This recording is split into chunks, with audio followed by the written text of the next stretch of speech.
everyone, welcome back to my channel. Today we will start our second chapter, शरीर घटकों का पंच भौतिकत्व। इस chapter में हम ये पढ़ते हैं कि शरीर के तत्व पंच महाभूत से किस तरीके से रिलेटेड हैं।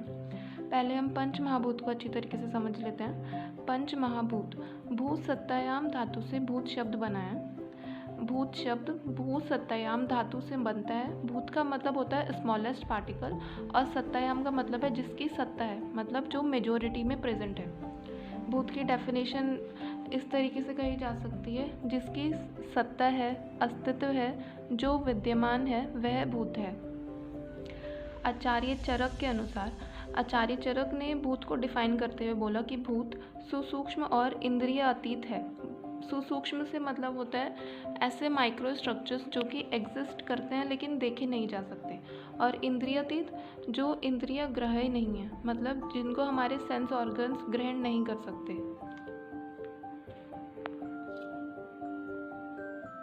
हम मॉडर्न साइंस में भूत को एटम से कोरिलेट कर सकते हैं। एटम्स जो हैं वो माइक्रो स्ट्रक्चर्स होते हैं जो कि केमिकल एक्टिविटीज़, केमिकल रिएक्शंस में तो पार्टिसिपेट करते हैं लेकिन उनको देखा नहीं जा सकता। सिमिलरली उसी के जैसे भूत होते हैं। जब दो एटम या दो से ज़्यादा एटम्स मिलते हैं तो मॉलिक्यूल बनता है। ऐसे ही जब दो या दो से ज़्यादा भूत मिलते हैं तो महाभूत बनता है। इस चीज़ को अच्छे से समझने के लिए हम इसे डाल्टन्स एटॉमिक थ्योरी के थ्रू समझ सकते हैं। इस थ्योरी का पहला पॉइंट है all matter is made up of atom.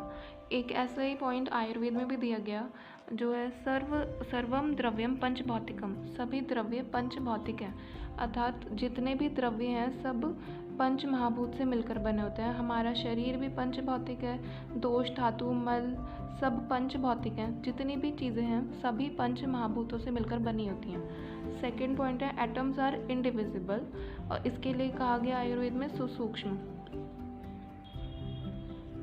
भूत के बारे में तो ये सब हो गया। अब समझ लेते हैं महाभूत क्या होता है। महाभूत जिसमें 5 भूत हैं लेकिन वेरिएबल प्रोपोर्शन में, अलग अलग अमाउंट में प्रेजेंट है, उसको महाभूत बोलते हैं। हमारे वातावरण में 5 महाभूत होते हैं, आकाश, वायु, अग्नि, जल और पृथ्वी महाभूत।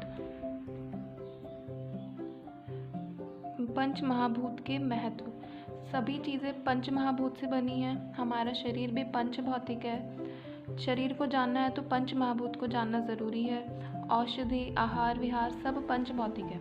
हमारे वातावरण में हमारे आसपास जितनी भी चीज़ें हम देखते हैं वो सभी चीज़ें पंच महाभूत से बनी होती हैं, और हमारी बॉडी ये भी पंच महाभूतों से मिलकर बनी है, इसलिए इसको पंच भौतिक कहा गया है। अगर हमें अपनी बॉडी के बारे में पूरी नॉलेज गेन करनी है, अपनी बॉडी को जानना है, अच्छे से समझना है, तो हमें इसलिए पंच महाभूतों का ज्ञान होना बहुत ज़रूरी है। औषधि, आहार विहार सब पंच भौतिक होते हैं, इसलिए पंच महाभूत आयुर्वेद में एक विशेष महत्व रखते हैं। अब आगे कुछ कंपैरिजन टेबल है दोष, धातु, मल की पंच महाभूत के साथ। ये तीनों ही बहुत ज़्यादा इम्पॉर्टेंट है। दोषों के पंच भौतिकत्व की तुलनात्मक सारिणी, और we can say that comparison table between dosha and panch mahabhoot. दोष और पंच महाभूत किस तरीके से रिलेटेड हैं, तो हमारे 3 दोष होते हैं, वात, पित्त और कफ। इसके बारे में हम और डिटेल में आगे पढ़ेंगे। वात जो है ये वायु और आकाश महाभूत से मिलकर बना होता है, पित्त अग्नि से, कफ जल और पृथ्वी से। नेक्स्ट टेबल धातु और पंच महाभूत की है। धातु, हमारी बॉडी में 7 धातुएं होती हैं। धातु जो चीज़ हमारे शरीर को धारण करती है उसको धातु कहते हैं। धातु 7 तरह की होती हैं, रस, रक्त, मांस, मेद, अस्थि, मज्जा और शुक्र धातु। जो रस धातु है वो जल महाभूत से मिलकर बनी होती है, रक्त अग्नि और जल से, मांस पृथ्वी महाभूत से, मेद पृथ्वी और जल से, अस्थि पृथ्वी और वायु से, मज्जा जल से, शुक्र भी जल से। अब ये थर्ड टेबल है मल और पंच महाभूत। मल 3 होते हैं, मूत्र, पुरीष और स्वेद। मूत्र अग्नि प्लस जल से, पुरीष पृथ्वी और स्वेद जल महाभूत से। ये तीनों टेबल से बहुत इंपॉर्टेंट है। नेक्स्ट टॉपिक है हमारा शरीर में पंच महाभूतों के कार्य। हमारी बॉडी में ये पंच महाभूत क्या काम करते हैं। जैसे कि हमारे 5 महाभूत हैं आकाश, वायु, अग्नि, जल और पृथ्वी। हम इन पांचों के कार्य के बारे में पढ़ेंगे। आकाश के कार्य शब्द इंद्रिय, सभी प्रकार के छिद्र या अवकाश, लघुता, सूक्ष्मता, सिरा, स्नायु आदि द्रव्यों की पृथकता आकाश के कार्य हैं। वायु के कार्य स्पर्श इंद्रिय, रूक्षता, सभी प्रकार की चेष्टाएं वायु के अधीन है। अग्नि के कार्य रूप, चक्षु इंद्रिय, प्रकाश, उष्णता, क्रोध आदि, ये सब अग्नि के कार्य हैं। जल के कार्य रस इंद्रिय, शीतलता, स्निग्धता, गुरुता, मृदुता आदि। और पृथ्वी के कार्य गंध इंद्रिय, मूर्तिमान आदि, ये सब पृथ्वी के कार्य हैं। नेक्स्ट टॉपिक है हमारा लोक और पुरुष की साम्यता। इसे लोक पुरुष साम्य सिद्धांत भी बोलते हैं। लोक पुरुष साम्य सिद्धांत ये आयुर्वेद का एक महत्वपूर्ण सिद्धांत है, जिसमें जो वस्तुएं वातावरण और मनुष्य में समान हैं उनकी तुलना की गई है। ये आयुर्वेद का एक बहुत इम्पॉर्टेंट प्रिंसिपल है। इसमें जो चीज़ें हमारी इन्वायरमेंट में और जो हमारी बॉडी में सिमिलर हैं, हम उनको कंपेयर करते हैं। लोक को हम यूनिवर्स से कंपेयर कर सकते हैं। पुरुष का मतलब हो गया एन इंडिविजुअल, मतलब कि हम ह्यूमन बीइंग, और साम्य का मतलब है सिमिलर। तो मतलब जो चीज़ें यूनिवर्स में और हमारी बॉडी में सिमिलर हैं, हम उनको कंपेयर करते हैं इस प्रिंसिपल के अंदर। ये एक कंपैरिजन टेबल है जिसमें ऐसे भावों की तुलना की गई है जो लोक में और पुरुष में समान है। जैसे पृथ्वी की तुलना हमने मूर्ति से की है, आप की तुलना क्लेद से की है, तेज की तुलना अभिसंताप से की है, वायु की तुलना प्राण से की है।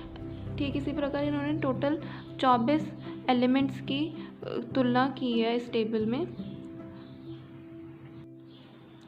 एग्ज़ाम पॉइंट ऑफ व्यू से ये टॉपिक इतना इम्पॉर्टेंट नहीं है, पर अगर बाई चांस क्वेश्चन आ जाए तो हमें थोड़ा बहुत पता होना चाहिए। हम देख लेते हैं इसमें हमने कंपैरिजन किया किस बेसिस के अकॉर्डिंग है। जैसे कि वियत है, वियत का मतलब होता है आकाश, हमने इसकी तुलना सुशिर से की है। सुशिर का मतलब होता है हॉलो स्पेस। तो हमारी बॉडी में जितना भी स्पेस है, जितना भी खाली स्थान अवेलेबल है, उसकी तुलना हमने आकाश महाभूत से की है। सिमिलरली वायु की तुलना हमने प्राण से की है। ऐसा इसलिए कहा गया है क्योंकि वायु के द्वारा ही इंस्पायरेशन और एक्सपायरेशन होता है।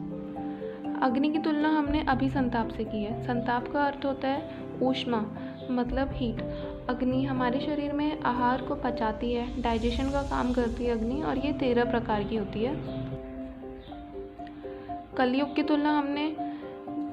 तुलना हमने रोगी होना, आतुर्य से की है। कलयुग, जैसा कि हमें पता है कि हिंदू काल गणना के अकॉर्डिंग ये 4 युगों की अवधारणा में लास्ट और 4th युग है। इसमें सारे गलत काम, कलयुग में पाप, अनीति, ये सब बहुत ज़्यादा बढ़ जाते हैं, जिसकी वजह से हमारे शरीर में दुर्गुणों की अधिकता होती है और हमारे बॉडी में रोग उत्पन्न होते हैं, डिसीजेस डेवलप होती हैं, और इसीलिए ही कलयुग की तुलना रोगी से की गई है। इन पॉइंट्स से ये क्लियर होता है कि लोक पुरुष साम्य सिद्धांत हमारे आयुर्वेद में इतना महत्वपूर्ण क्यों है, क्योंकि इसकी उपयोगिता हम आयुर्वेद के साथ साथ अपने जीवन में भी देख सकते हैं। और इन पॉइंट्स से ये भी क्लियर होता है कि हम लोक पुरुष साम्य सिद्धांत के आधार पर हम चिकित्सा भी कर सकते हैं,